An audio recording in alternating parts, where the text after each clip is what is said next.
எல்லாருக்கும் ஒரே ஒரு இது, இந்த பிள்ளைங்க வந்துட்டு இப்ப என்ன கேட்டாங்க, மாரடைப்பு வந்து கீழே விழுந்தாங்களே, இப்போ நம்ம முன்னாடி ஒரு பாட்டி, நீங்க உடனே சிபிஆர் தானே பண்ணும் போல ஹார்ட் தானே போட்டு அமுக்கணும், அப்படி சிபிஆர் பண்ணாம ஏன் வந்து இந்த மருந்து கொடுத்தேன் அப்படின்னு சொல்லிட்டு இந்த பிள்ளைங்க கேட்டாங்க. நான் அப்ப எல்லாருக்கும் சொல்லித்தேன் நினைச்சேன். என்னன்னா ஹோமியோபதியில இந்த கன்வல் ஏரியா அப்படின்ற மருந்து தான் நான் கொடுத்தேன். உங்க வீட்டுல வயசானவங்க இருக்காங்க, ஏதாவதுனா நீங்க இதை வாங்கி வச்சுக்கலாம். அதாவது ஹார்ட் நின்று போச்சுன்னா இந்த மருந்தை குடிக்க வச்சா டக்குன்னு ஹார்ட் திருப்பி வேலை பார்க்க ஆரம்பிக்கும். அவங்க நினைவு இல்லாம அன்கான்சியஸா கோமால இருக்குமோ நம்மளால மருந்து குடிக்க வைக்க முடியாது. அப்ப ஹார்ட்டை பம்ப் பண்ண வைக்கிறதுக்காண்டி மேலே ஏறி நம்ம இப்படி பண்ணணும். ஆனா அந்த அம்மா வந்து கீழே விழுந்து வாயில நுர வந்து யூரின் மோஷன் போயிட்டாங்க. இதுதான் ஹார்ட் அட்டாக். ஹார்ட் அட்டாக்ன்றது வந்து யூரின் மோஷன் போய் ஃபிட்ஸ் மாதிரி வர்றதா மேசிவ் அட்டாக். அவங்களுக்கு வந்து வயசாயிடுச்சு, எப்படினாலும் 70 வயசு இருக்கும்.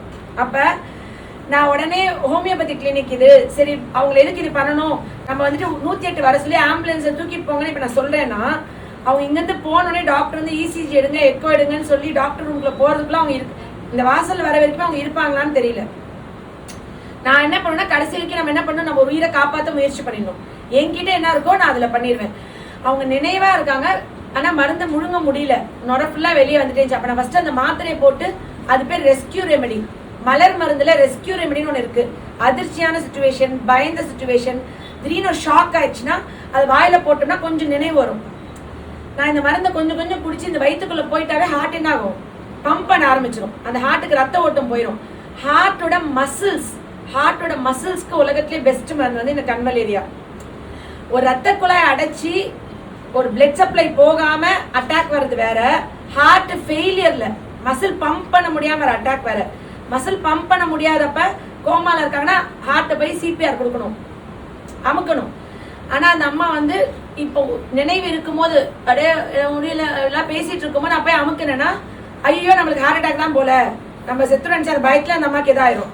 ஒன்னும் இல்ல நல்லாதாமா இருக்கீங்க, ஒன்னும் இல்ல பயப்பட, இந்த மருந்து மட்டும் முழுங்கிருங்க ஹார்ட் துடிச்சிரும் அப்படின்னு நான் சொன்னோடனே அந்த அம்மா வந்து கொஞ்சம் துப்பி முழுங்கினாங்களா.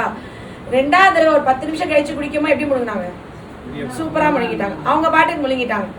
அப்ப அவங்க வந்து அந்த 15 நிமிஷம் தான் அந்த ஒரு எமர்ஜென்சி பீரியட். அந்த பீரியட்ல இந்த கன்வலியலான்ற மருந்து கொடுத்து முழிச்சு நினைவா இருக்கவங்க கிட்ட போய், யூரின் மோஷன் போயிருக்கவங்க கிட்ட போய், அம்மா உங்களுக்கு ஹார்ட் அட்டாக்னே சொல்லாம போய் நெஞ்ச போய் அமுக்கணும்னா என்ன ஆகும், பயத்திலே ரொம்ப கூடிடும். அதே இந்த கன்வல் ஏரியா குடிக்க வச்சோம்னா உடனே அந்த மசில்ஸ் கிட்ட போய் அது வேலை பார்க்க ஆரம்பிச்சிடும்.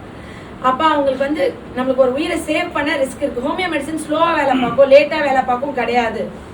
எமர்ஜென்சி கடைசி என்ன சுச்சுவேஷன்ல ஃபாஸ்டா வேலை பார்க்கும். அதுதான் நிறைய பேர் தெரியறதே இல்லை. இன்னைக்கு நம்ம பாத்தீங்களா எவ்வளவு ஃபாஸ்டா இருக்குன்னு. எல்லாரும் மனப்பதட்டமா அது யாரு என்னெல்லாம் பார்க்காம ஆல்மோஸ்ட் எல்லாரும் அங்க எட்டி பார்த்து எல்லாருமே அவ்வளவுதான் இவங்க பொழைக்க மாட்டாங்கன்னு நினைச்சிட்டீங்க இல்லையா. ஆனா இந்த மருந்து முழுங்கிட்டா 100 எண்ணணும்.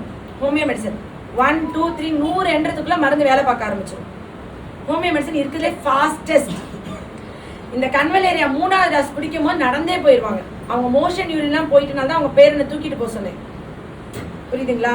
ஆனா இந்த மாதிரி இந்த மருந்து வந்து நான் தான் வச்சுக்கணுமானா, இந்த கன்வல் ஏரியான்றது ஏதாவது ஒரு மெடிக்கல் ஷாப்ல, இப்போ ஹார்ட்டோட எஜெக்ஷன் ஃபிராக்ஷன் இஎஃப் எக்கோ பாக்குறீங்க, ஹார்ட்டோட இஎஃப் வந்து 30 இருக்கு 20 இருக்கு, ஹார்ட் வயசாயிடுச்சு ஃபெயிலியர்ல இருக்காங்க, இவங்களை இனிமே காப்பாற்ற முடியாது அப்படின்னு டாக்டர் சொல்றாங்கன்னா, எங்கேயோ உலகத்துல ஒரு மூலையில பக்கத்துல குவாலிஃபைட் டாக்டர்கிட்ட இந்த கன்வல் ஏரியா வாங்கி 30 சொட்டு ரெகுலரா நீங்க ஒரு 6 மாசம் குடிக்க வைக்கிறீங்க. திருப்பி போய் எக்கோ எடுத்தீங்கன்னா இஎஃப் 50 60 இருக்கும். இது வந்து அவ்வளவு நல்ல மருந்து. ஆனா இதோட அருமை நிறைய பேர் தெரியறது இல்லை. இப்ப நான் லைவா ஒருத்தவங்களுக்கு கொடுத்து ஒருத்தவங்க பொழைச்சி போன உடனே எல்லாரும் டவுட்டா வந்து உள்ள கேட்கும் போது மொத்தமா எல்லாருக்கும் ஒரு தடவை சொல்லி கொடுத்துடலாம். அந்த ஹார்ட்டோட தசைகள் இருக்குல்ல, மசில்ஸ் இருக்குல்ல, அந்த மசில்ஸ்க்கு மருந்து. இப்போ ஒரு ஹார்ட்ல ஒரு பிளாக் இருக்குன்னா ஆன்ஜியோ பண்ணி பிளாக் எடுத்து ஸ்டண்ட் வைக்கலாம். வால்வ் பிரச்சனை இருக்குன்னா வால்வை மாத்தலாம். ஆனா ஹார்ட்டே பம்பே பண்ணணுமா, ஹார்ட் டிரான்ஸ்பிளான்ட் தான். அந்த டைம்ல அந்த ஹார்ட்டை வேலை பார்க்க சப்போர்ட் பண்ற பெஸ்ட் மருந்து இது. ஒரு செடி தாவரத்துல இருந்து இருக்கிறது தான் இந்த மருந்து. நம்ம அப்படி கொடுக்கும் போது அந்த மருந்து வந்து அந்த ஹார்ட்டோட மசில்ஸ் வேலை பார்க்க வைக்கும். அப்ப அந்த ஃபெயிலியர்ல போற ஹார்ட்டை திருப்பியும், இப்ப நம்ம கையெல்லாம் லூஸா தான் டைட் பண்றோம்ல எக்ஸசைஸ் பண்ணி, ஆமா இது குடிச்சா இது அது வந்து தளர்ந்து இருக்கிறத டைட் பண்ணும். அவ்வளவு ஒரு நல்ல மருந்து. இது யார் வேணா வாங்கி வீட்டுல வச்சுக்கலாம். என்கிட்ட ஜூனியர் டாக்டர்ஸே வந்து நீங்க ஏன் சிபிஆர் கொடுக்கல அப்படின்னு கேட்டா, அவங்க விழுந்து கீழே விழுந்து யூரின் போனே அவ யூரின் மட்டும்தான் போல. பதட்டமா எனக்கும் இதுக்கு சம்பந்தம். பேஷண்டோட எங்க இவளுக்கு செக் பண்ணிட்டு இருந்த டாக்டர் எங்கடா காரணம்னு பார்த்தா பேஷண்ட் ஜன்னல் வழியா எகிரி குச்சி வெளியே மட்டும் தான் போல. பேஷண்டோட நிக்கிறான் அடையாளம் தெரியாம. அந்த அளவுக்கு பயப்படக்கூடாது. பதட்டமான சூழ்நிலை. முயற்சியே எடுக்காம நான் டாக்டர்ஸ்க்கு என்ன சொல்றேன்னா, நம்ம முயற்சி பண்ணிட்டோம், அதுக்கப்புறம் எதுனாச்சுன்னா சரி பரவாயில்ல. நம்ம அந்த முயற்சியை ரிஸ்க் லைஃப்ல நம்ம எடுக்கவே இல்லைன்னா இந்த இதை நம்ம டேஸ்ட் பண்ணவே முடியாது. அது என்னமோ படிக்காதவங்களே எங்கேயோ ஒரு இடத்துல ஹார்ட் போய் அமுக்குறாங்க. நினைவா இருக்கவங்கள படுங்கம்மா நான் அவங்களை அமுக்குறேன், நீ போய் அமுக்க முடியுமா? அவங்க தான் இப்போ கான்சியஸா இருந்தாங்கல்ல, முடியல எனக்கு முடிஞ்சிச்சுன்னு. அப்புறம் அதே அம்மா வந்து நான் நல்லா இருக்கேன் போயிட்டு வரேன்னு கும்பிடுறாங்க. புரிஞ்சிச்சா?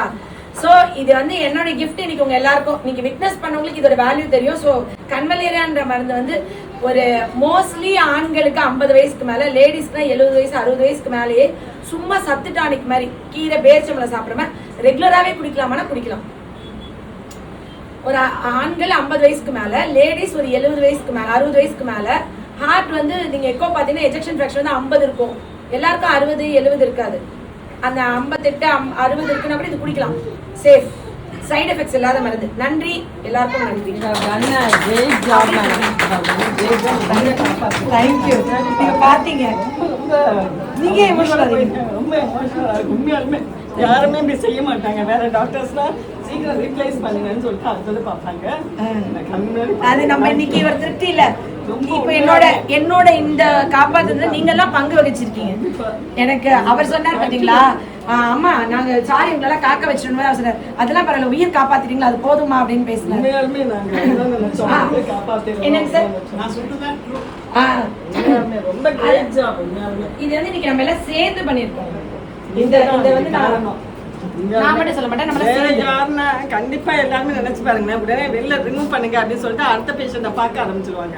ஆனா நீங்க அது உண்மையாவே காடு தான். நீங்க அதான் பிளஸ் பண்ணா போதும். நன்றி.